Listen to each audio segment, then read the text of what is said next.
Chapter का नाम है is matter around us pure. Matter मतलब वो हर चीज जो कोई स्पेस ऑक्यूपाई कर रही है और जिसका कुछ मास होता है, मतलब everything around us is matter. तो क्या वो मैटर प्योर है या वो मैटर इम्प्योर है?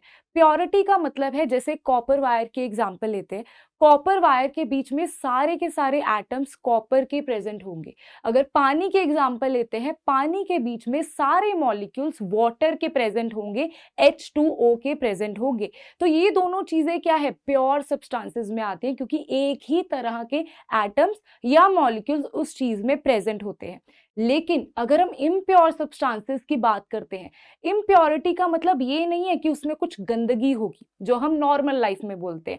अगर आपने पानी के बीच में शुगर भी घोल दी है, आप उसको पी लोगे क्योंकि उसकी में कोई इम्प्योरिटी आपके अकॉर्डिंग नहीं है। लेकिन केमिस्ट्री की लैंग्वेज में इम्प्योर सब्सटेंसेस वो होते हैं जब हम दो प्योर सब्सटेंसेस को मिक्स कर देंगे। यहाँ पे हमने शुगर, चीनी और पानी को मिक्स कर दिया, जो कि अलग अलग से क्या है, प्योर सब्सटेंसेस है। उनको मिक्स कर दिया तो क्या बन गया, एक इम्प्योर सब्सटेंस बन गया।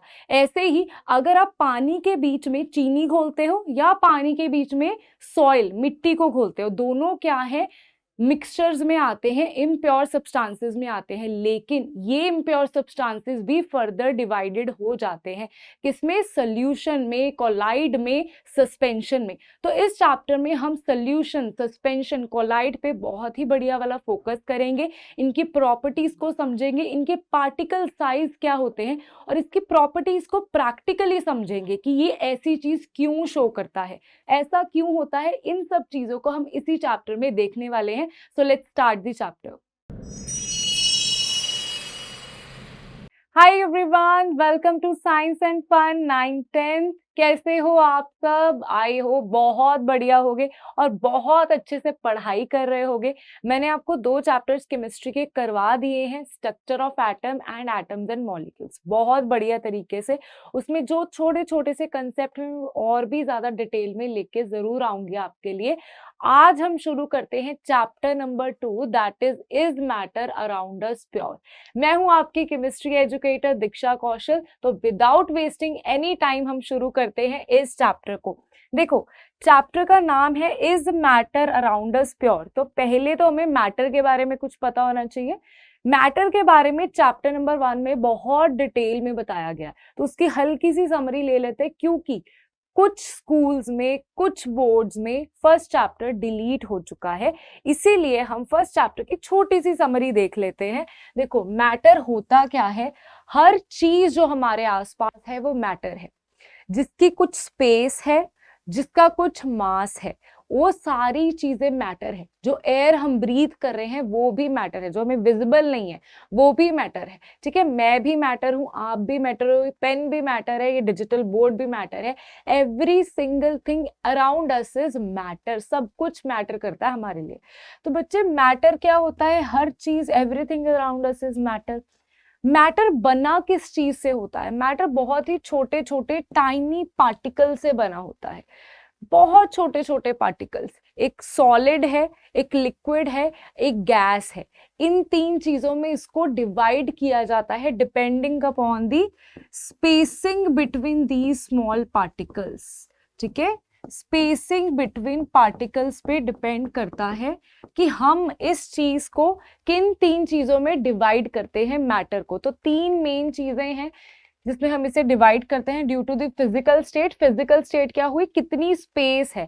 अगर वो पार्टिकल्स जो है एक दूसरे के बहुत पास पास हैं, बहुत पास पास हैं, बहुत कम स्पेसेस है, इंटरमॉलिक्यूलर, इंटर पार्टिकल स्पेसेस बिल्कुल भी नहीं है उनके बीच में, हम उसे क्या बोलेंगे, ये सॉलिड है। अगर स्पेसेस थोड़ी सी बढ़ जाती हैं उसे हम क्या बोलते हैं कि ये लिक्विड्स हैं। अगर स्पेस बहुत ही ज्यादा बढ़ जाती है उसे हम बोलते हैं कि ये क्या है, गैसेस है। तो ये 3 चीजें हैं, सॉलिड, लिक्विड एंड गैसेस, जो क्या है, फिजिकल स्टेट के अकॉर्डिंग हमने मैटर को डिवाइड किया है। ये हमने सारी डिटेल चैप्टर नंबर 1 में पढ़ी।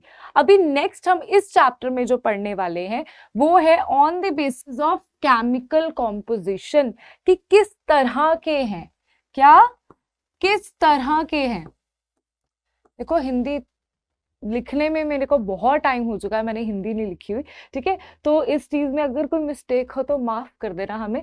On the basis of chemical composition क्या होता है, देखो यार, स्पेसिंग की तो हमने बात कर ली कि फिजिकल कि वो कितने पास पास बैठे हैं, ठीक है। आप क्लास में हो, आप कितने एक दूसरे के पास पास बैठे हो, that is physical state. Chemical की आपके अंदर क्या चल रहा है, कि आप उस बंदे को कितने अच्छे से जानते हो, कितने गुस्से हो उससे, चाहे आप मुंह पे बड़े प्यार से बात कर रहे हो उससे, उसके साथ भी बैठे हो, पर अंदर बहुत गुस्सा भरा हुआ है, ठीक है। तो अभी क्या है, हम उनकी नेचर पे जाएंगे कि उनकी केमिकल कॉम्पोजिशन क्या है, वो पार्टिकल किस तरह के हैं, उसके बेसिस पे इन चीजों को दो पार्ट्स में डिवाइड किया जाता है।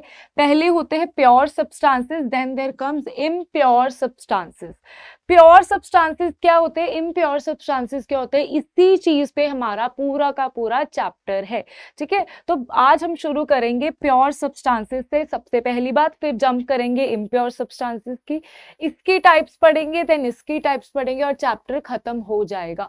बहुत ही ज्यादा इजी चैप्टर है, बहुत इंटरेस्टिंग चैप्टर है, बहुत मजा आने वाला है इस चैप्टर को पढ़ने में। तो देखते हैं प्योर सब्सटेंसेस क्या होते हैं बेटा।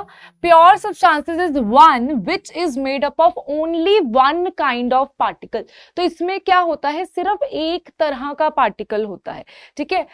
ट्विन्स होते हैं ना जैसे, वैसे होती है ये चीज, कि अगर मेरा कोई ट्विन है, मैं उसके साथ जाके बैठ जाऊं तो मैं क्या बन जाऊंगी, प्योर सब्सटेंस। अगर मैं अपनी ट्विन के साथ नहीं बैठी हूं तो मैं प्योर सब्सटेंस नहीं हूं, ये चीज होती है। तो प्योर सब्सटेंस क्या होते हैं, सेम उसी की तरह का होना चाहिए उसके पास बंदा, ठीक है। वो चीजें क्या होती है, देखो पार्टिकल जो मैंने आपको बोला ना कि टाइनी पार्टिकल से, हमने क्या बोला कि matter are made up of tiny particle. उन्हीं टाइनी पार्टिकल्स को हम दो हिस्सों में डिवाइड करते हैं। पहले होते हैं एटम्स, दूसरे होते हैं मॉलिक्यूल्स, ठीक है। मैटर आया, मैटर किस चीज से बना है, छोटे छोटे छोटे छोटे पार्टिकल से बना है। वो पार्टिकल कितने तरह के होते हैं, एक एटम होता है, एक मॉलिक्यूल होता है। तो पहले हम समझते हैं एटम्स एंड मॉलिक्यूल्स में डिफरेंस क्या होता है, उसके बाद हम देखेंगे ये डेफिनेशन के बारे में, और भी अच्छे से हमें क्लियर हो जाएगी। सो हम देखते हैं एटम्स क्या होता है, मॉलिक्यूल्स क्या होता है। बच्चे देखो, अगर मैं आपके पास बोलूं कि आपके पास एक H एटम है, दैट मीन्स आपके पास सिर्फ एक इस तरह का एटम पड़ा है, एक स्फेरिकल शेप में होता है एटम, तो ये एक एटम पड़ा है। अगर मैं आपको बोलूं आपके पास एटम नहीं है, H का मॉलिक्यूल है, हाइड्रोजन का मॉलिक्यूल है, तो जो हाइड्रोजन है वो मॉलिक्यूल कैसे बनाता है, वो एक H नहीं होता, वो दो H को आपस में जोड़ के केमिकली बाउंड होके वो क्या बनाता है, H2 मॉलिक्यूल बनाता है। तो जब भी हाइड्रोजन के मॉलिक्यूल की बात होगी, ये दो चीजें होंगी, मतलब दो एटम्स आपस में कंबाइन होंगे, ठीक है। तो अगर मैं आपको बोलूं इसी सेम तरीके से, अगर हम बोले ऑक्सीजन एटम, अगर आपको कोई बोले ऑक्सीजन एटम, तो आप सिर्फ एक ऑक्सीजन एटम की ही बात करोगे कि एक ही ऑक्सीजन एटम है। अगर आपको कोई ऑक्सीजन मॉलिक्यूल की बात करे, ऑक्सीजन मॉलिक्यूल की बात करें या ऑक्सीजन गैस की बात करें, दैट इज O2, मतलब दो ऑक्सीजन के मॉलिक्यूल्स आपस में कंबाइन होते हैं। अगर आपसे कोई बात करे ओजोन की, तो आपको पता है ओजोन क्या होता है, O3 होता है, मतलब तीन ऑक्सीजन के मॉलिक्यूल्स आपस में कंबाइंड होते हैं, ठीक है। इन चीजों का हम मॉलिक्यूल बोलते हैं, इसको हम एटम बोलते हैं। एटम होता है जब एक सिंगल चीज पड़ी होती है हमारे पास, एक सिंगल एटम है। मैं हूं, मैं इंट्रोवर्ट होंगी तो मैं क्या करूंगी, मैं अकेली ही रहूंगी, मैं किसी से ज्यादा बॉन्डिंग नहीं बनाऊंगी। तो मॉलिक्यूल्स जो होते हैं वो सिंगल नहीं होते, जब एक एटम के साथ कोई और एटम आ जाता है, फिर कोई और एटम आ जाता है, मतलब एक से ज्यादा एटम हो। मॉलिक्यूल्स में क्या होते हैं, more than one atom, more than one atom, okay. So atom क्या है, एक सिंपल चीज है, ठीक है, कि हमने एक एटम रखा हुआ है। अगर एक से ज्यादा एटम आ जाए तो हम उसको क्या बोल देंगे, वो एटम नहीं रहा, वो एक मॉलिक्यूल बन चुका है। और मॉलिक्यूल्स जैसे H2 हो गया, O2 हो गया, O3 हो गया, ठीक है, ये सारे क्या है, मॉलिक्यूल्स होते हैं। तो बेटा एक और चीज आती है मॉलिक्यूल्स में, अगर तो मेरे पास मॉलिक्यूल जो है, जैसे मैंने H2O की बात कर ली, ठीक है, H2O की बात करी, तो H2 में क्या है, एक तो हाइड्रोजन के दो एटम्स हैं, इसमें क्या है, 2 हाइड्रोजन एटम है और एक ऑक्सीजन एटम है, ठीक है। तो इसमें क्या है, डिफरेंट तरह के एटम्स कंबाइन हुए हैं। इन तीनों में सेम तरह के एटम है। H2 में सेम तरह के 2 एटम्स कंबाइन हुए, सेम तरह के 2 एटम्स कंबाइन हुए, सेम तरह के 3 एटम्स कंबाइन हुए हैं। मॉलिक्यूल्स में क्या है, सेम तरह के नहीं, मॉलिक्यूल सॉरी बोल दिया, ये जो चीज है वाटर है, उसके बीच में क्या है, ये भी एक मॉलिक्यूल है, ये तीनों भी मॉलिक्यूल ही हैं। जब एक से ज्यादा एटम हो जाए उसे हम मॉलिक्यूल ही बोल देते हैं। लेकिन अगर सिमिलर तरह के है वो इस तरह के दिखते हैं। अगर वाटर की बात कर लूं या अमोनिया की बात कर लूं, इसमें क्या है, एक नाइट्रोजन का है और 3 हाइड्रोजन के एटम है। ठीक है, ये अलग कैटेगरी में आ जाते हैं जो हम फर्दर अभी पढ़ने वाले हैं। तो अभी के लिए आपको क्या पता होना चाहिए बच्चे कि एटम्स क्या है, मॉलिक्यूल्स क्या है। एक इंट्रोवर्ट है, वो अकेला बैठा है, वो क्या है, एक एटम है। अगर ऐसा हो जाए उसके साथ कोई आके जुड़ जाए, चाहे वो उसी का ट्विन हो चाहे उसका ट्विन ना हो, वो क्या बन जाते हैं, मॉलिक्यूल बन जाते हैं, जब एक से ज्यादा एटम आ जाते हैं। तो आई होप सो आपको एटम्स एंड मॉलिक्यूल्स के बीच में डिफरेंस क्लियर हो गया होगा, एटम क्या है और एक मॉलिक्यूल क्या होता है। तो नेक्स्ट देखते हैं, अभी उसी डेफिनेशन की तरफ दोबारा चलते हैं। डेफिनेशन क्या थी हमारे पास, डेफिनेशन थी pure substance is one which is made up of only one kind of atoms and molecules. सिर्फ एक तरह के एटम्स और मॉलिक्यूल्स का बना होता है, only one kind of atoms और मॉलिक्यूल्स। तो देखो, अगर बहुत सारे एटम्स आपस में कंबाइन है, ठीक है, बहुत सारे एटम्स आपस में कंबाइन है, उस चीज को हम क्या बोल देते हैं कि वो अभी बन चुका है एलिमेंट। वो क्या बन चुका है, एक एलिमेंट। सपोज कर लो आपके पास है कॉपर की रॉड, ठीक है, आपके पास क्या है, कॉपर की रॉड। अभी कॉपर की रॉड में सिर्फ क्या है, आपके पास कॉपर के एटम्स हैं। क्या है इसके पास, सिर्फ से और सिर्फ कॉपर के एटम है। तो इस चीज को मैं क्या बोलूंगी, ये एटम है, ये एक एलिमेंट है, क्योंकि it has only one kind of atoms. इसमें सिर्फ एक ही तरह के एटम्स है।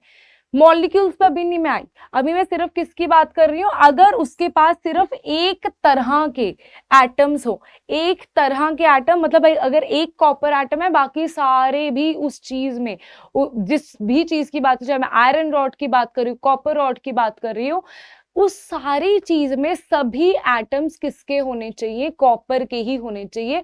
कोई भी एटम इधर उधर से नहीं आना चाहिए। अगर कोई भी एक डिफरेंट एटम आ गया, वो क्या हो जाएगा, वो एलिमेंट नहीं रह जाएगा। तो एलिमेंट में क्या होता है, only one kind of atoms होते हैं। अगर हम बात करते हैं what are compounds, then there comes compounds. जो कंपाउंड्स होते हैं वो क्या होता है, जिनमें एक ही तरह के मॉलिक्यूल्स होते हैं, जिनमें क्या होता है, एक ही तरह के मॉलिक्यूल्स होते हैं। जैसे वाटर, वाटर क्या है, एक मॉलिक्यूल है। तो अगर वाटर के पूरे बीकर की बात करो जिसमें पानी भरा हुआ है, उसमें क्या होगा, सारे के सारे जो मॉलिक्यूल होंगे वो किस चीज के होंगे, H2O के ही होंगे। बीच में कोई और मॉलिक्यूल नहीं आएगा। उस चीज को हम क्या बोलते हैं कि अभी ये क्या है, एक कंपाउंड है। वाटर एक एलिमेंट नहीं है क्योंकि उसके बीच में एक ही तरह के मॉलिक्यूल्स हैं, और कॉपर रॉड एक कंपाउंड नहीं है, वो क्या है, एक एलिमेंट है क्योंकि उसमें एक ही तरह के एटम्स है। तो इसी चीज को आगे लेते हुए अभी हम चलते हैं, प्योर सब्सटेंसेस क्या हैं, only one kind of atoms होंगे या एक तरह के मॉलिक्यूल्स होंगे। अगर एक तरह के एटम्स होंगे तो उसको हम बोल देंगे एलिमेंट, अगर एक तरह के मॉलिक्यूल्स होंगे उसको हम बोल देंगे कंपाउंड्स। जैसे कि हमारे पास एग्जाम्पल आती है यहाँ पे वाटर, और यहाँ पे हम एग्जाम्पल ले लेते हैं आयरन रॉड ले लो, ठीक है, जैसे कि for example iron rod. Okay, so next अभी देखते हैं, इन सब चीजों को दोबारा रिवीजन भी करेंगे। Pure substances, all the elements and compounds are pure substances. जितने भी एलिमेंट्स और कंपाउंड्स होते हैं वो क्या होते हैं, प्योर सब्सटेंसेस होते हैं, क्योंकि उनमें एक ही तरह की चीज होती है, चाहे एक ही तरह के एटम्स हो, चाहे एक ही तरह के क्या हो, मॉलिक्यूल्स हो। ओके, सो अभी आ गया होगा आपको समझ प्योर सब्सटेंसेस क्या कहाँ तक आए। अभी हम इसको थोड़ा सा रिकॉल करते हैं। मैटर की बात हुई, वो छोटे छोटे पार्टिकल्स में बना होता है। वो छोटे छोटे पार्टिकल्स या तो एटम हो सकते हैं या तो मॉलिक्यूल हो सकते हैं। अगर वो छोटे छोटे पार्टिकल्स एटम्स हैं, इसका मतलब जैसे हम एच एटम की बात कर रहे हैं, ऑक्सीजन एटम की बात कर रहे हैं, ठीक है। अगर वो छोटे छोटे पार्टिकल्स मॉलिक्यूल्स हैं, इसका मतलब वो इस तरीके के मॉलिक्यूल्स में बना होगा, H2O, NH3, इस तरह के कोई मॉलिक्यूल्स में बना होगा। तो अगर वो एक एटम है और एक मॉलिक्यूल है, अगर बहुत सारे एटम्स आपस में कंबाइन हो जाते हैं, उसको हम क्या बोल देते हैं, ये एक एलिमेंट में कन्वर्ट हो चुका है। अगर बहुत सारे मॉलिक्यूल्स आपस में कंबाइन हो जाते हैं, वो क्या बन जाता है, एक कंपाउंड बन जाता है। सो आयरन, कॉपर, हाइड्रोजन, ये सारे क्या हैं, ये सारे प्योर सब्सटेंसेस में ही आएंगे, चाहे iron, copper, hydrogen, oxygen, water, sugar, common salt, ये सारे किस में आते हैं, प्योर सब्सटेंसेस में ही आते हैं। तो देखो इस चीज को समझते हैं। कॉपर रॉड ली, कॉपर रॉड जो है उसके अंदर का स्ट्रक्चर कैसा होगा, उसमें सारे कॉपर के एटम्स इस तरीके से जुड़े होंगे। क्योंकि एटम्स जुड़े हुए हैं तो ये किस चीज में आ जाएगी, एलिमेंट में आ जाएगी। यहाँ पे वाटर जो होगा उसको अगर जूम इन करते हो, एटॉमिक लेवल पे देखते हो, तो वहां पे इस तरीके से वाटर के मॉलिक्यूल्स आपस में पड़े होंगे। जैसे ये रहा H, ये रहा OO, अरे गलत लिख दिया, एक मिनट, H2O, इस चीज को, जैसे ये रहा आपका H और ये रहा H और यहाँ पे रहा एक ऑक्सीजन एटम, ठीक है। तो ये क्या है, आपका H2O का मॉलिक्यूल है। तो पूरे के पूरे बीकर में बहुत सारे H2O के मॉलिक्यूल्स होते हैं। तो ये चीज को हम क्या बोल देंगे, ये क्या है हमारे पास, एक कंपाउंड है। तो आई होप सो आपको भी एलिमेंट एंड कंपाउंड के बीच में डिफरेंस समझ आ गया होगा कि ये क्या होते हैं। ये प्योर सब्सटेंसेस को हम डिफरेंशिएट करते हैं, राइट। तो अभी नेक्स्ट देखते हैं एलिमेंट्स की एक और डेफिनेशन, एलिमेंट्स को डीप में स्टडी करते हैं। An element is a substance which can not B split up into 2 और मोर सिंपलर सब्सटेंसेस। अब बच्चे बना वो किससे हुआ है, एटम से बना हुआ है, ठीक है, एटम से बना हुआ है। सपोज कर लो ये रही तुम्हारी कॉपर रॉड, अगर तुम इसको तोड़ भी दोगे, उस कॉपर रॉड को अगर तुम तोड़ भी दोगे तो उसके बीच में तुम्हें क्या निकलेगा, आपके पास कॉपर रॉड थी, आपने उसको ब्रेक कर दिया, राइट। तो अभी उस कॉपर रॉड को ब्रेक जब आप कर दोगे, फिर भी आपके पास ऐसा तो नहीं होगा कि दूसरे हिस्से में कुछ और ही बन जाएगा, इस हिस्से में कुछ और ही बन जाएगा। इस साइड में अगर उसको 2 पीसेस में कट कर दोगे, फिर ये भी कॉपर रॉड ही रह जाएगी, ये भी कॉपर रॉड ही रह जाएगी, उसमें से कोई नया एटम या कुछ नई चीज नहीं निकल के आएगी। तो हम उस चीज को क्या बोलेंगे कि हम उसको सिंपलर सब्सटेंसेस में नहीं कर सकते, ठीक है। हम उस कॉपर एटम को फर्दर कट करके कुछ और नई चीज नहीं बना सकते। हम बस कॉपर रॉड को कट करके उसके साइज को कम कर सकते हैं, पूरी रॉड के साइज को। एटॉमिक लेवल पे हम जाके कुछ नहीं कर सकते, क्योंकि एटम्स को कितना ही कट कर लोगे, आगे जाके क्या बना दोगे एटम्स का। तो क्या बोल रहा है वो, by usual chemical methods of applying heat, light और इलेक्ट्रिसिटी से हम इनका कुछ भी नहीं कर सकते। अगर वो कॉपर एटम है, कॉपर एटम ही रहने वाले हैं और हम इसका कुछ नहीं कर सकते, because it is made up of only one kind of atom, एक ही तरह के एटम्स के बने हैं। तो क्या ही तोड़ मड़ोड़ लोगे, उसको ऐसे ही वो रहेंगे, उनका हम कुछ नहीं कर सकते, ठीक है। तो ये रही इसकी एक एलिमेंट की डेफिनेशन। देन आता है compound is a substance made up of 2 और मोर एलिमेंट्स। अगर 2 या 2 से ज्यादा एलिमेंट, अभी देखो मैम आपने तो बोला था कंपाउंड मॉलिक्यूल्स के बने होते हैं, अभी आप बोल रहे हो कंपाउंड एलिमेंट्स के बने होते हैं। बेटा देखो, एलिमेंट आपके पास एक है कॉपर एलिमेंट, एक है आपके पास ऑक्सीजन एलिमेंट है, ऑक्सीजन का एटम है तो ऑक्सीजन का एलिमेंट है, ठीक है।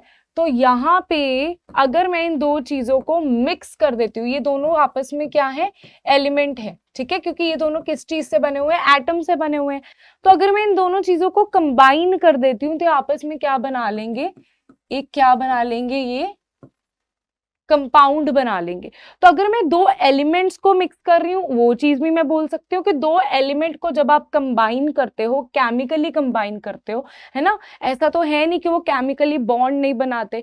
अगर आप किसी साथ वाले बंदे के साथ दोस्ती करोगे तभी आपका उसके साथ बॉन्ड बनेगा। अगर बातें करोगे, बातें क्या है, केमिकल बॉन्ड बनाना, अगर बातें करोगे तभी बॉन्ड बनेगा। तो अभी ये क्या कर रहे हैं, आपस में बातें करके इन्होंने बॉन्ड बना लिया, केमिकल बॉन्ड बना लिया, उसके उसके बाद क्या हुआ, ये कंपाउंड में कन्वर्ट हो गया। या तो मैं बोल सकती हूँ कॉपर का एटम ऑक्सीजन का एटम आपस में हो गए, या मैं बोल सकती हूँ मैंने दो एलिमेंट्स को, अभी एक एक एटम उठा के थोड़ी ना उनको रिएक्ट करवाऊंगी, पूरी की पूरी कॉपर और लूंगी, फिर ऑक्सीजन के एटम्स को लूंगी, फिर मैं इन दोनों का रिएक्शन कराऊंगी आपस में। तो मैं उस चीज को क्या बोलती हूँ कि मैंने क्या किया, केमिकली कंबाइन करा दिया दो या दो से ज्यादा एलिमेंट्स को। ओके तो वो क्या किया, एक फिक्स्ड प्रोपोर्शन में। फिक्स्ड प्रोपोर्शन का यहाँ पे क्या मतलब है, अगर मेरे पास वाटर है, अगर मेरे पास H2 है, तो हर जगह H2O ही रहेगा, मैं दुनिया के किसी भी कोने में चली जाऊं, वाटर का फॉर्मूला यही रहेगा, ये फिक्स्ड प्रोपोर्शन में रहता है। अगर मैं H2O2 लिख दूं तो ये कुछ और बन जाएगा, पेरोक्साइड बन जाएगा, ये वाटर नहीं रहेगा। ठीक है, तो अगर मैंने एक कंपाउंड की बात करती हूँ तो वो फिक्स्ड प्रोपोर्शन में होता है, उसे पता होता है उसे कितने ऑक्सीजन एटम, जैसे कई लोगों को पता होता है ना, मेरे को ये दोस्त बनाना है, इससे ज्यादा दोस्त नहीं बनाने। इनको भी पता होता है कि भाई मुझे दो हाइड्रोजन ही चाहिए, ऑक्सीजन को ये बात क्लियर है कि NH3 में, अमोनिया में, NH3 में नाइट्रोजन को पता है मुझे 3 से ज्यादा हाइड्रोजन की जरूरत नहीं है, वो क्लियर है इस चीज को लेके। तो कंपाउंड्स काफी क्लियर रहते हैं, तो वो फिक्स्ड प्रोपोर्शन में होते हैं, राइट। तो फिर से इसी चीज को देखते हैं, कंपाउंड क्या है, मेड अप ऑफ 2 और more elements chemically combined. Chemically combined बहुत ही जरूरी वर्ड है, ठीक है, उनमें कुछ केमिकल बॉन्डिंग होनी चाहिए, इन अ फिक्स्ड प्रोपोर्शन में होनी चाहिए। सो जैसे पानी है, वही चीज है कि पानी दो एलिमेंट से बना हुआ है, first is hydrogen, second is oxygen, या इसको ये भी लिख सकते हो कि दो एटम से बना हुआ है। ठीक है, तो कॉमन सॉल्ट NaCl दो एटम से बना हुआ है, first is sodium and next is chloride, या दो एलिमेंट से बना हुआ है, first is sodium, second is chloride. Okay next देखते हैं एलिमेंट फर्दर डिवाइडेड होते हैं, देखो 3 चीजों में, metals, metalloids and non metals में ये फर्दर डिवाइडेड होते हैं। तो एक एक करके इन तीनों को स्टडी करते हैं, बहुत फास्ट स्टडी करेंगे इस चीज की। ठीक है, तो यहाँ पे क्या है, मेटल्स बेटा क्या होते हैं, मेटल्स हमारे आसपास मोस्टली चीजें क्या होती है, मेटल्स ही होती हैं। ठीक है, मोस्टली चीजें मेटल्स होती है। आपने कॉपर की वायर्स देखी होंगी, है ना, कॉपर की वायर इलेक्ट्रिसिटी कंडक्शन के लिए यूज होती है, कॉपर की बनाई जाती है। एल्युमिनियम फॉयल देखा होगा, ठीक है, जब आप रोटियां वगैरह पैक करते हो तो वहां पे क्या होता है, एल्युमिनियम फॉयल को यूज करते हैं, हालांकि नहीं करना चाहिए, हमारी बॉडी के लिए अच्छा नहीं है, लेकिन हम करते हैं उसको यूज, है ना। तो एल्युमिनियम फॉयल हो गया, गोल्ड, प्लैटिनम, ये सारी ज्वेलरीज हो गई, ये सारी चीजें क्या है, ये सारी चीजें मेटल में ही आती है ना। तो ये सारी चीजें क्या आती है, मेटल में, जैसे iron, aluminium, copper, silver, gold, platinum, lead, mercury, magnesium, calcium, ये सारे क्या है, मेटल्स के अंडर आते हैं। मोस्टली एलिमेंट्स जो होते हैं वो मेटल्स होते हैं, मोस्टली एलिमेंट्स क्या होते हैं हमारे पास, मेटल्स होते हैं। Then there comes non metals. Non metals क्या, जैसे कार्बन, सल्फर, फास्फोरस, सिलिकॉन, तो ये सारी चीजें क्या होती है हमारे पास, नॉन मेटल्स में आती हैं। बेटा नॉन मेटल्स कुछ ज्यादा नहीं है हमारे पास, 22 नॉन मेटल्स ही हैं बस। तो 22 में से 10 जो हैं वो सॉलिड हैं, 11 जो हैं वो गैसेस हैं, एक जो है वो लिक्विड है। और अगर हम मेटल की बात करते हैं ना, तो मेटल हमारे पास सिर्फ और सिर्फ मर्क्यूरी ही है जो लिक्विड है, बाकी सारे क्या है, सॉलिड मेटल्स होते हैं। सिर्फ मर्क्यूरी क्या है हमारे पास, एक लिक्विड मेटल है। ओके सो नॉन मेटल्स की बात करें, हमारे पास एक ऐसा नॉन मेटल है जो लिक्विड में आता है, वेरी वेरी इंपॉर्टेंट, जो कौन सा होता है, ब्रोमीन होता है। बाकी 11 क्या है, गैसेस है, जैसे ऑक्सीजन, क्लोरीन, ये सारी चीजें। 10 क्या है हमारे पास, सॉलिड है, जैसे कार्बन, सल्फर, फास्फोरस, तो ये सारे क्या है हमारे पास, सॉलिड्स है। नेक्स्ट का मेटलॉइड्स क्या होते हैं, इन दोनों के बीच में जो कुछ कुछ प्रॉपर्टीज मेटल्स की शो करेंगे, कुछ प्रॉपर्टीज नॉन मेटल्स की शो करेंगे, उसको क्या हम बोल देंगे कि वो क्या है, मेटलॉइड्स है। Some properties of non metals and some properties of metals that are metalloids. Okay the important examples of, इसकी क्या एग्जाम्पल है, बोरॉन, सिलिकॉन, जर्मेनियम, तो ये सारे क्या है हमारे पास, मेटलॉइड्स हैं। ओके नेक्स्ट देखते हैं, इसके बाद आता है आपके पास physical properties of metals. Physical properties क्या होती है मेटल्स की, जल्दी से इसको पढ़ते हैं।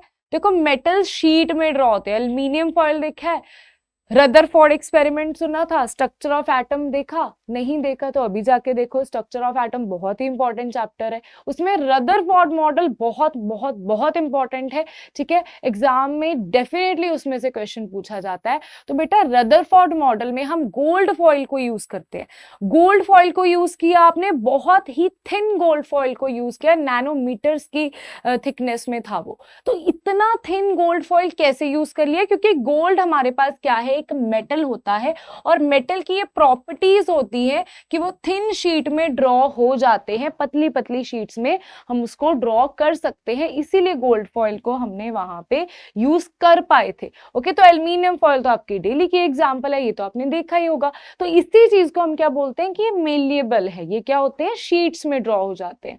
नेक्स्ट इज डक्टाइल, डक्टाइल का मतलब क्या होता है, ये वायर्स में ड्रॉ हो जाते हैं, ठीक है, पतली जो गोल्ड की वायर्स बनती हैं, सिल्वर की वायर्स बनती हैं, कॉपर की वायर्स बनती है, क्यों होती हैं, क्योंकि मेटल्स किस में ड्रॉ हो जाते हैं, वायर्स में, उस चीज को हम क्या बोलते हैं, डक्टिलिटी। क्या होते हैं ये, डक्टाइल होते हैं। Okay, gold is most ductile metal, सबसे ज्यादा डक्टाइल क्या है, गोल्ड है, और कॉपर एंड एल्यूमिनियम भी बहुत ही डक्टाइल मेटल्स होते हैं। नेक्स्ट इज कुकिंग के लिए कहता कि हीट, देखो metals are good conductor of heat, metals क्या है, अच्छे कंडक्टर्स हैं हीट के।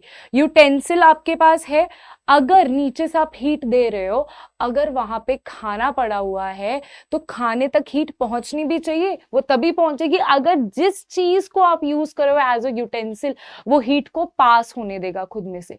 इसीलिए जो यूटेंसिल्स होते हैं वो किस चीज के बने होते हैं, मेटल्स के बने होते हैं, ताकि हीट को कंडक्ट करवा सके, हीट जा सके, हीट उनसे पास हो सके।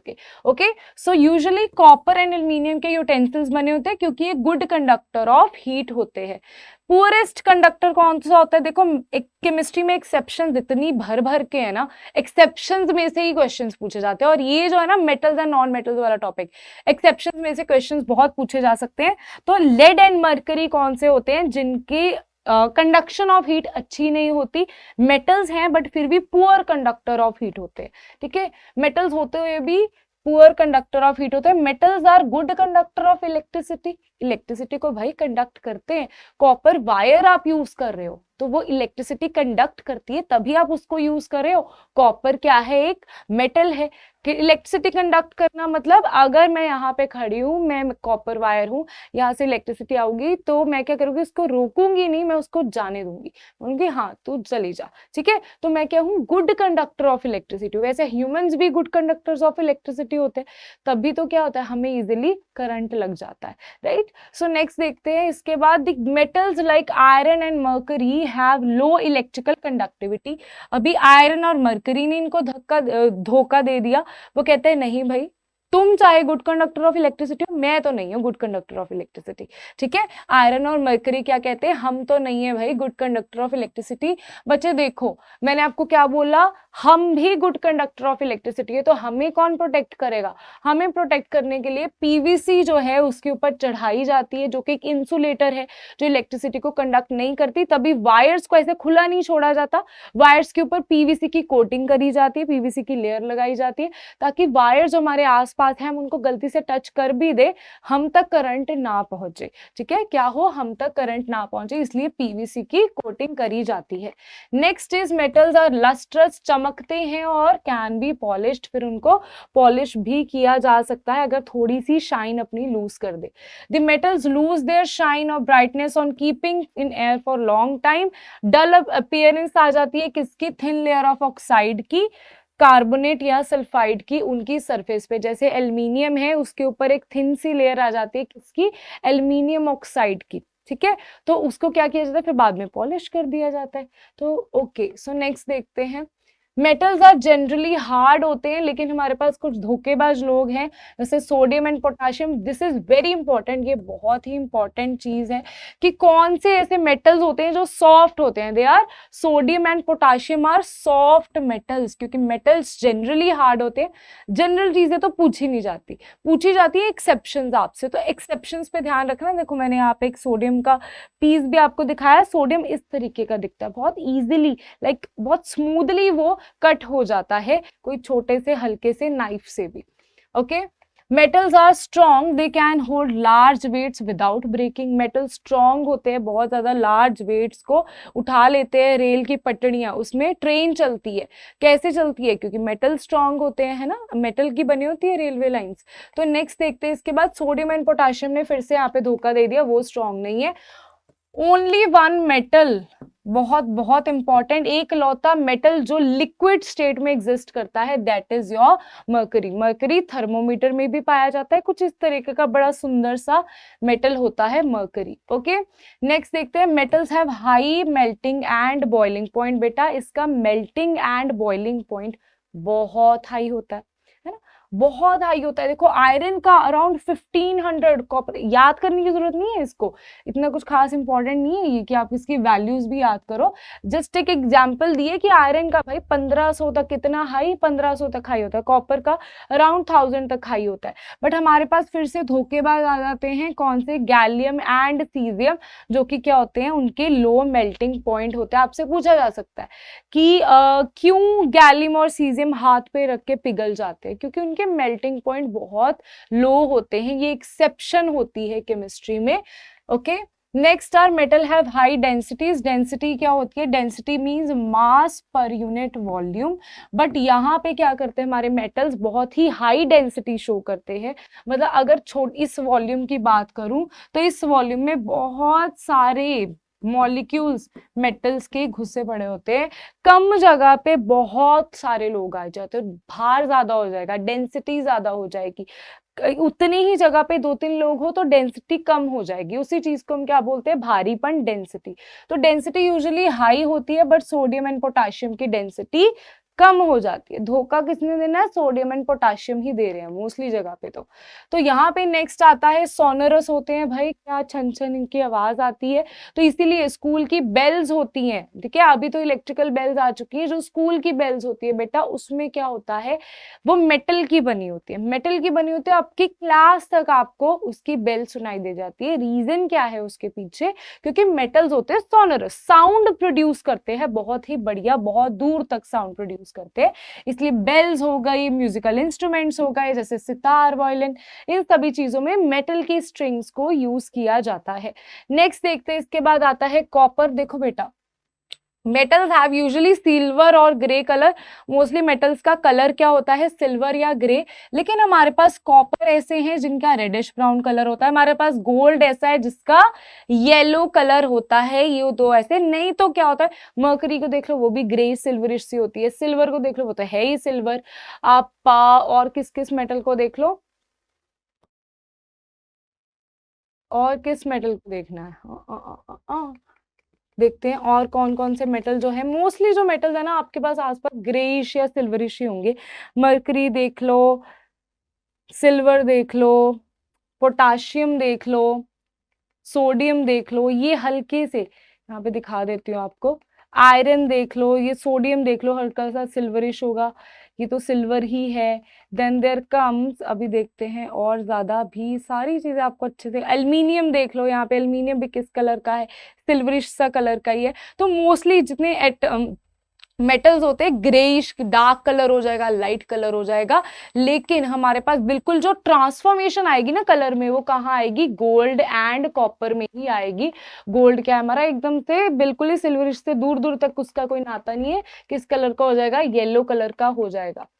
अरे भाई जल्दी भाग।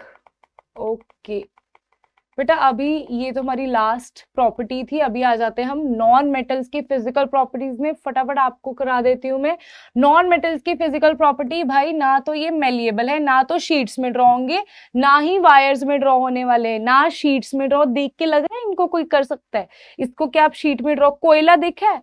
ठीक है, कोयला देखा है कभी? कोयला क्या उसको शीट में ड्रॉ कर सकते हो? क्या उसको वायर्स में ड्रॉ कर सकते हो? नहीं कर सकते, है ना।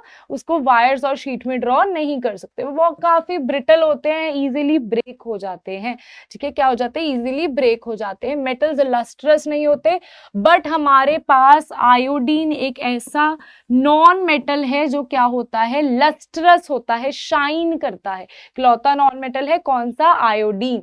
नेक्स्ट है हमारे पास कार्बन जो है, कहता वो वैसे अच्छे कंडक्टर ऑफ इलेक्ट्रिसिटी नहीं होते, लेकिन कार्बन की कुछ एलोट्रोपिक फॉर्म्स होती हैं बेटा। एलोट्रोपिक फॉर्म क्या होती हैं, जिनमें एलोट्रोपिक फॉर्म, जैसे कार्बन की दो बहुत मेन इंपॉर्टेंट एलोट्रोपिक फॉर्म है, one is diamond, other is graphite. तो डायमंड भी कार्बन का ही बना है, ग्रेफाइट भी कार्बन का ही बना है। डायमंड बहुत महंगा है, ग्रेफाइट बहुत सस्ता है, क्योंकि इनकी कुछ फिजिकल अरेंजमेंट ऐसी होती है, उसकी वजह से ऐसा हो जाता है।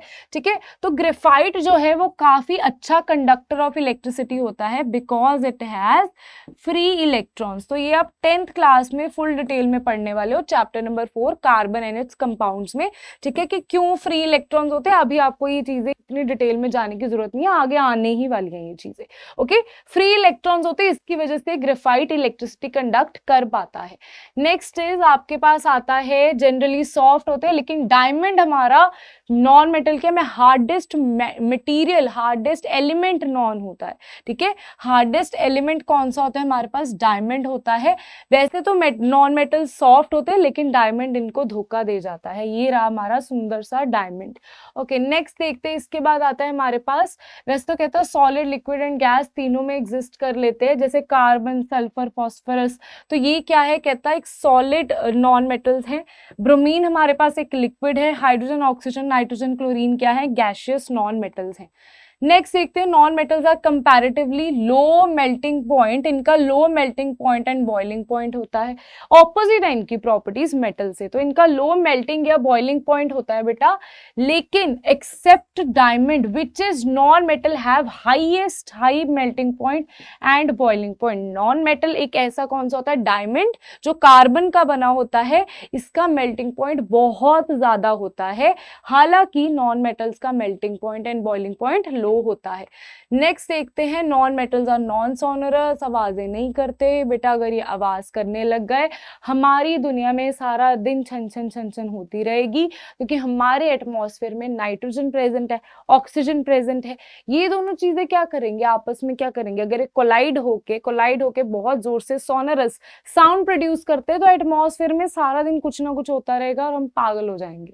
ठीक है, तो एटमॉस्फेयर में तो ऐसा नहीं होता, पोल्यूशन तो हम क्रिएट करते हैं हॉर्न मार मार के, है ना। Non metals have many different colours, इसके कलर्स रंग बिरंगे होते हैं, ये मेटल्स की तरह बोरिंग नहीं है। ठीक है, तो ये क्या है, जैसे सल्फर येलो कलर का है, फॉस्फोरस व्हाइट फॉस्फोरस होता है, रेड फॉस्फोरस होता है, ग्रेफाइट ब्लैक कलर का होता है ना, जैसे पेंसिल का सिक्का, उसी चीज को हम ग्रेफाइट बोलते हैं। Okay, next is some questions for you, इन्हीं क्वेश्चंस का आंसर दो। Name the following metals and non metals which is liquid, lustrous non metal कौन सा होता है, soft metal, hardest non metal. Okay, so ये 3 क्वेश्चंस का आंसर दो। इस वीडियो को करो पॉज, ये 3 क्वेश्चंस का आंसर फटाफट दो मुझे।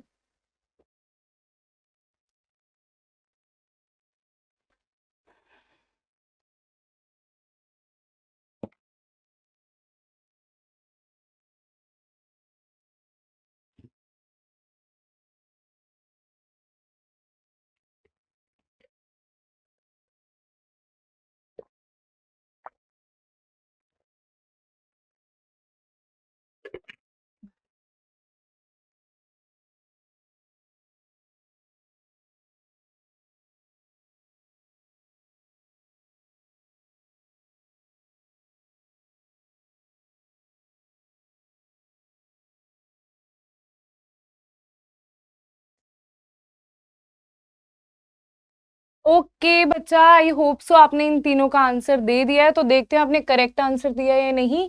Metals which is liquid, metal कौन सा है जो लिक्विड होता है, वो होता है हमारे पास मर्क्यूरी।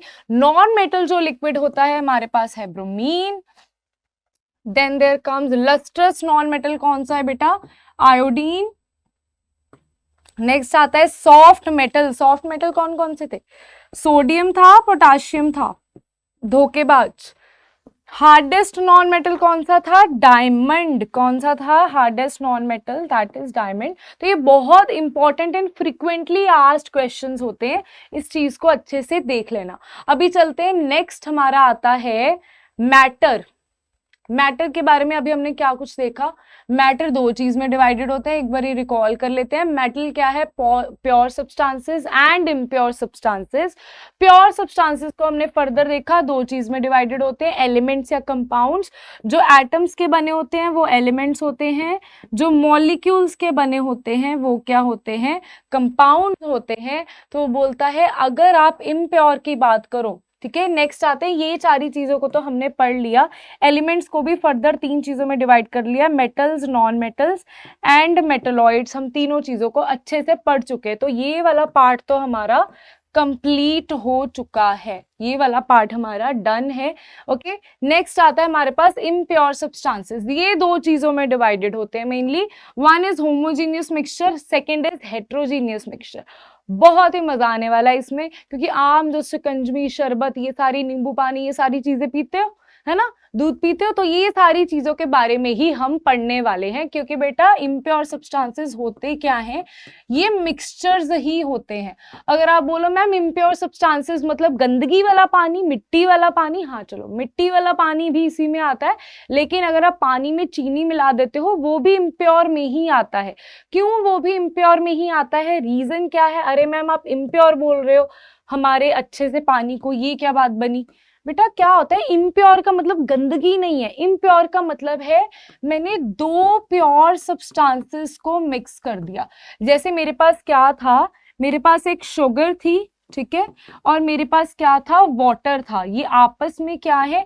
मॉलिक्यूल्स हैं। ये भी मॉलिक्यूल है, ये भी मॉलिक्यूल है, मतलब ये मॉलिक्यूल्स के बने हुए हैं, ये कंपाउंड्स में आते हैं। ये दोनों, ये भी कंपाउंड है अलग, ये भी कंपाउंड है, आते क्या है फिर? ये कंपाउंड है, इसका मतलब ये प्योर सब्सटेंस है। तो ये जो दो चीजें हैं, जब इन दो चीजों को मैं मिक्स कर देती हूँ, दो प्योर सब्सटेंसेस को, मेरे पास एक इम्प्योर सब्सटेंस आ जाता है। उसी चीज को हम मिक्सचर बोलते हैं। दुनिया में जितने भी मिक्सचर हैं वो सभी क्या है? इम्प्योर सब्सटेंसेस के अंडर आते हैं। देखो अगर आपके पास यहाँ पे ये चीज है, ये इधर क्यों चला गया? इसे इधर नहीं जाना चाहिए था, ठीक है। तो ये जो इम्प्योर सब्सटेंसेस है बेटा, ये केमिकली बाउंड नहीं होते। हमने कंपाउंड्स में देखा था, दो एलिमेंट्स केमिकली कंबाइन हो जाते थे, बॉन्ड बना लेते थे, उसके बाद कंपाउंड बनते थे। लेकिन इम्प्योर सब्सटेंसेस में जब दो प्योर सब्सटेंसेस मिक्स होते हैं तो यहाँ पे बनते इम्प्योर सब्सटेंसेस, बट वो केमिकली मिक्स नहीं होते।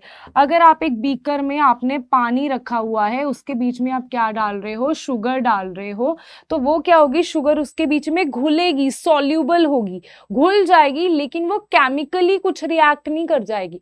अगर वो केमिकली रिएक्ट कर जाती है फिर वो कोई नई चीज प्रोड्यूस कर देगी, वो शुगर सोल्यूशन नहीं रह जाएगा, वो केमिकल रिएक्शन हो जाएगा। अगर वो केमिकली रिएक्ट करिए, तो मैं क्या बात कर रही हूँ, जब वो केमिकली रिएक्ट नहीं कर रहे, बस घुल रहे हैं एक दूसरे में, ठीक है, एक दूसरे के मॉलिक्यूल को एडजस्ट कर रहे हैं, बट उन दोनों के, अगर ये शुगर का मॉलिक्यूल है, ये H2O का मॉलिक्यूल है वाटर का, तो इनके बीच में कोई बॉन्ड नहीं होगा, बस ये क्या होंगे? एक दूसरे के पास बैठे होंगे, दैट्स इट, बातें नहीं करेंगे एक दूसरे से, ठीक है। सो यहाँ पे चलते हैं, इम्प्योर सब्सटेंसेस को और भी डिटेल में पढ़ते हैं। तो इम्प्योर सब्सटेंसेस क्या होते हैं? मिक्सचर ही होते हैं of a substance which consist of two or more elements or compounds not chemically combined together. दो या दो से ज्यादा एलिमेंट्स उसके पास हो, ठीक है, या दो या दो से ज्यादा कंपाउंड उसके पास हो, बस शर्त क्या है? वो केमिकली कंबाइंड नहीं होने चाहिए, उनके बीच में बातें वगैरह नहीं होनी चाहिए, सिर्फ वो एक दूसरे के साथ बैठे होंगे, दैट्स इट। जैसे हमारे पास एग्जांपल है सी वाटर। सी वाटर में नमक और भी बहुत सारी चीज होते हैं, मिनरल्स होते हैं, ठीक है, बहुत सारी चीजें। मिनरल्स में हम मेटल को जैसे बाहर निकालते हैं, उसके बाद आसपास बहुत सारी चीजें होती है, इम्प्योरिटीज होती हैं, बहुत सारी चीजें होती है जो मिक्स होती है। सॉइल की बात कर लो, एयर की बात कर लो, एयर तो कितनी ही गैसेस का मिक्सचर है, बट क्या हाइड्रोजन और ऑक्सीजन या नाइट्रोजन आपस में रिएक्ट कर रहे हैं एटमॉस्फेयर में? वो रिएक्ट नहीं कर रहे एटमॉस्फेयर में, वो बस एक दूसरे के पास है, दैट्स इट, रिएक्शन नहीं हो रहा उनमें, तो केमिकली कंबाइंड नहीं है। ये चीज लिखनी बहुत जरूरी है। सैंड एंड सॉल्ट, इनको मिक्स कर दो, शुगर को पानी में मिक्स कर दो, सॉल्ट को पानी में मिक्स कर दो, ये सारे क्या है? हमारे पास मिक्सचर है जिसमें दो या दो से ज्यादा कंपाउंड या एलिमेंट होते हैं जो केमिकली एक दूसरे से कंबाइंड नहीं होते। नेक्स्ट इज अ मिक्सचर बेटा, एयर मिक्सचर है, oxygen, nitrogen, argon, carbon dioxide, water vapour, इन सारी चीजों का मिक्सचर है। डस्ट पार्टिकल्स भी आ जाते हैं बीच में, बट क्या वो केमिकली कंबाइन है? नहीं जी, वो केमिकली कंबाइन नहीं है। गन पाउडर के बीच में potassium nitrate, sulphur and charcoal होता है, ये केमिकली कंबाइन नहीं होता, बस आपस में इसको मिक्स कर दिया जाता है। नेक्स्ट आता है हमारे पास, ये दो चीजों में डिवाइडेड होते हैं हमारे पास mixtures, one is homogeneous mixture, second is heterogeneous mixture.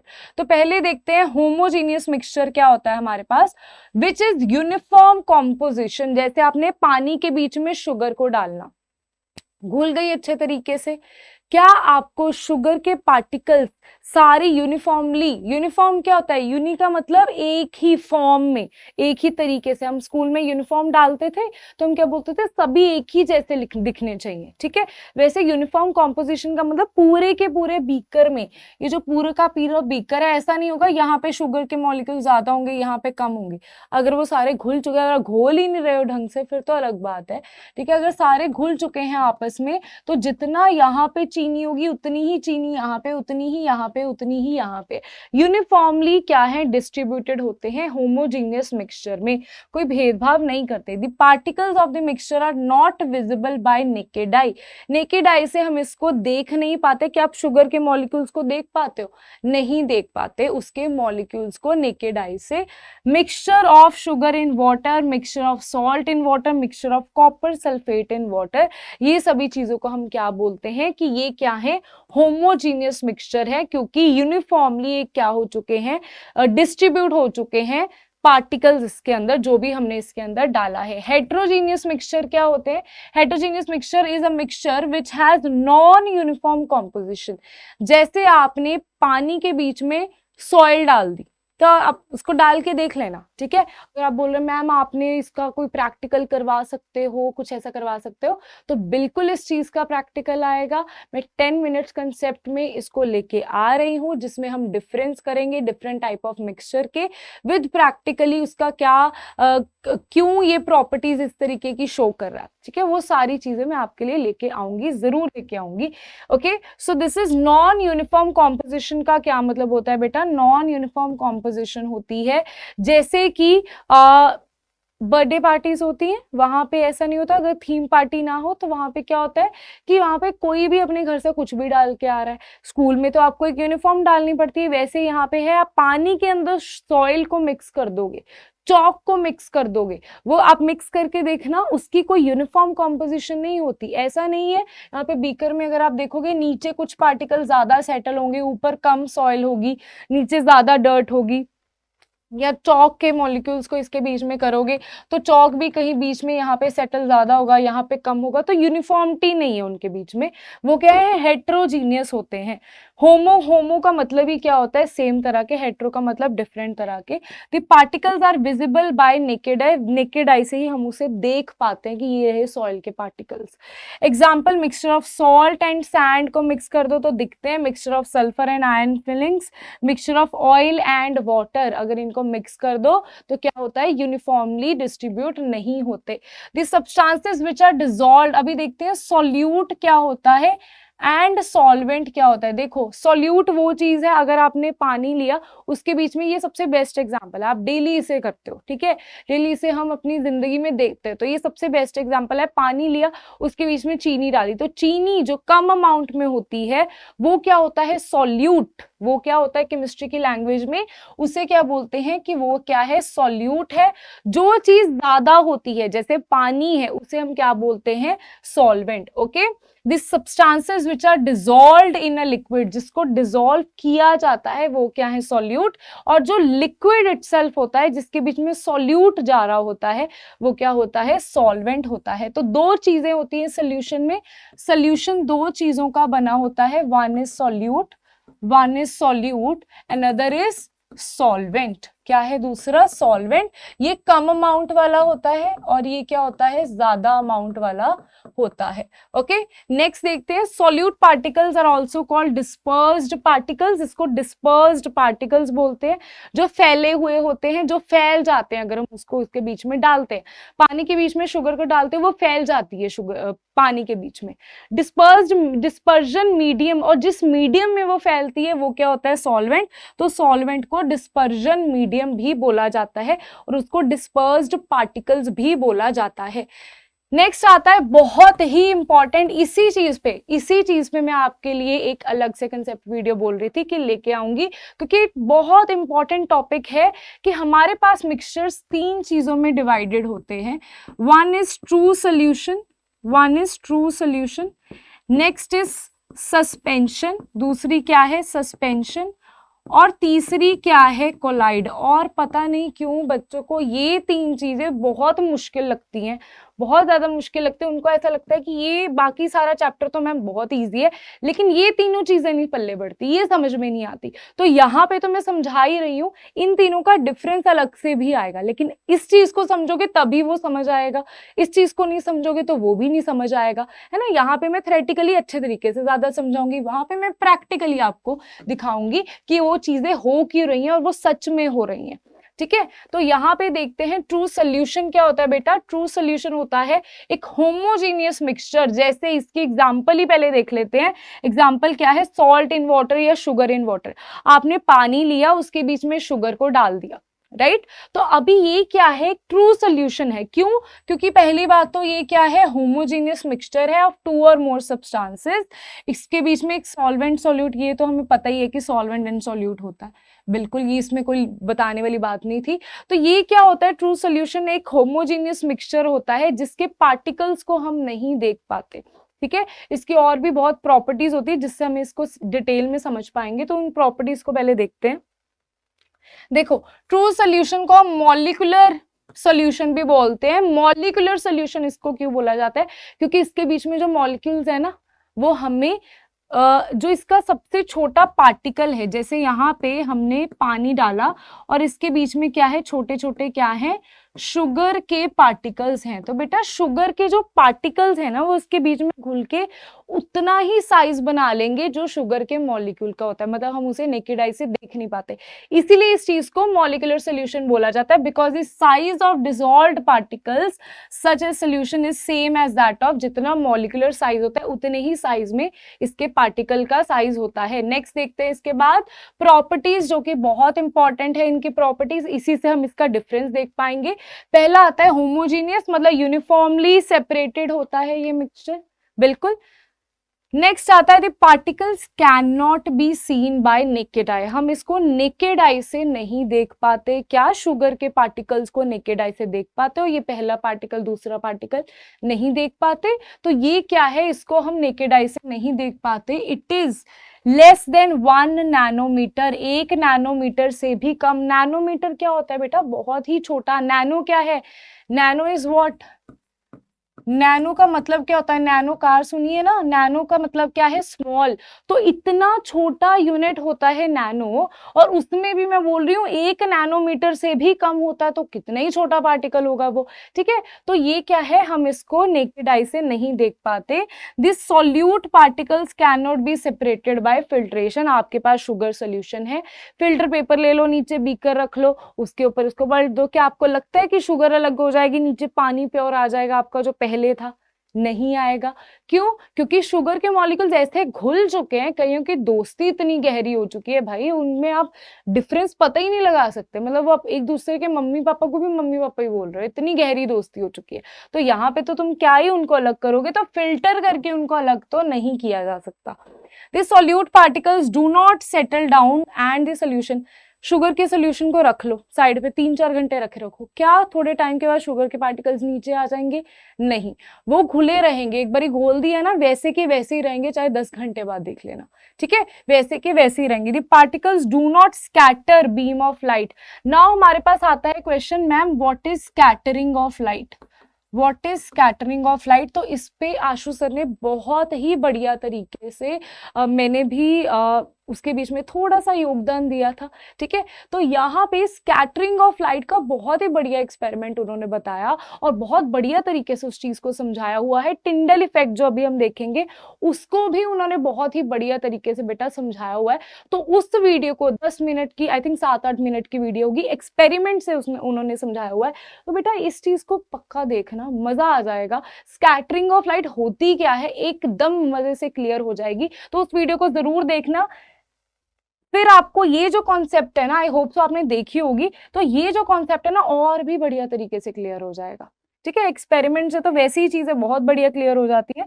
The particles do not scatter a beam of light passing through it. जो पार्टिकल्स होते हैं वो बीम ऑफ लाइट को स्कैटरिंग, अब बोलोगे मैम वो वीडियो तो बाद में देख लेंगे, लेकिन आप थोड़ा सा तो बता दो स्कैटरिंग ऑफ लाइट होती क्या है। देखो स्कैटरिंग ऑफ लाइट क्या होती है, जैसे यहाँ पे पार्टिकल है, राइट, ये पार्टिकल है, तो यहाँ से एक बीम ऑफ लाइट आ रही है, तो स्कैटर का क्या मतलब होता है, ये यहाँ पे आके टूट जाएगी, डिफरेंट डिफरेंट डायरेक्शन में रिफ्लेक्ट हो जाएगी, और जितना पार्टिकल साइज बड़ा होता रहेगा उतनी स्कैटरिंग बढ़ती रहेगी। क्योंकि शुगर के पार्टिकल्स, यहाँ पे मैं एटॉमिक लेवल की बात कर रही हूँ, एटॉमिक लेवल के पार्टिकल्स की बात कर रही हूँ। शुगर के पार्टिकल्स मैंने बोला लेस देन 1 नैनोमीटर होते हैं, इतने छोटे होते हैं। तो यहाँ पे जब बीम ऑफ लाइट आती है ना, तो उतने छोटे से पार्टिकल उसका कुछ नहीं कर पाते, उतने छोटे से पार्टिकल कुछ नहीं कर पाते उस चीज का। सर ने बहुत बढ़िया एग्जांपल दी थी, वो एग्जांपल मैं फिर से रिपीट करती हूँ यहाँ पे। या उन्होंने क्या बोला था कि अगर एक मक्खी आ जाए और कार को टकरा जाए तो कार का नुकसान होगा? नहीं होगा। अगर एक ट्रक आ जाए तो कार का नुकसान होगा? बिल्कुल होगा। वही सेम चीज है कि अगर यहाँ पे क्या है, ये अभी मक्खी है छोटी सी, शुगर के पार्टिकल्स बहुत छोटे हैं, तो स्कैटरिंग ऑफ लाइट नहीं होगी यहाँ से, ये स्कैटर नहीं कर पाएंगे, कोई फर्क ही नहीं पड़ेगा बीम को कि तू है कौन मेरे सामने, वो अपना आपस में निकल लेंगे और कोई उनको फर्क नहीं पड़ेगा। A beam of light passing through it and the path of light is not visible. और जब बीम ऑफ लाइट को स्कैटर नहीं करते ना, तो उस चीज का पाथ विजिबल नहीं होता।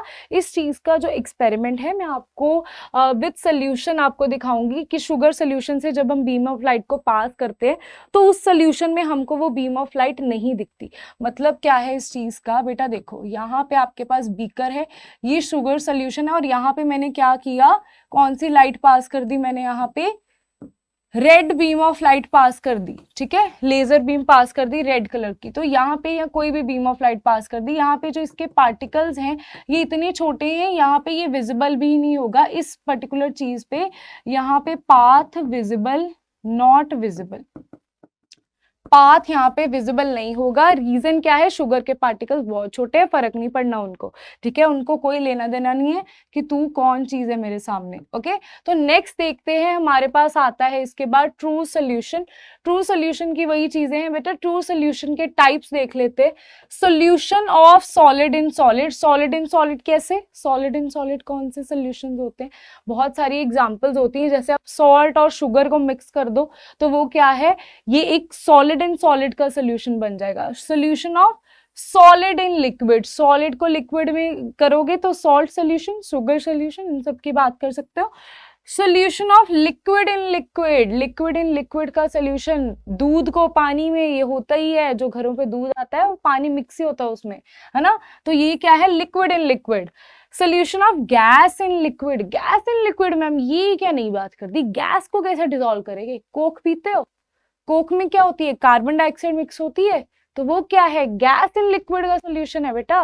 ठीक है, तो यहाँ पे देखते हैं solution of gas in gas. Gas in gas तो बेटा एयर होती है, क्या होती है, एयर।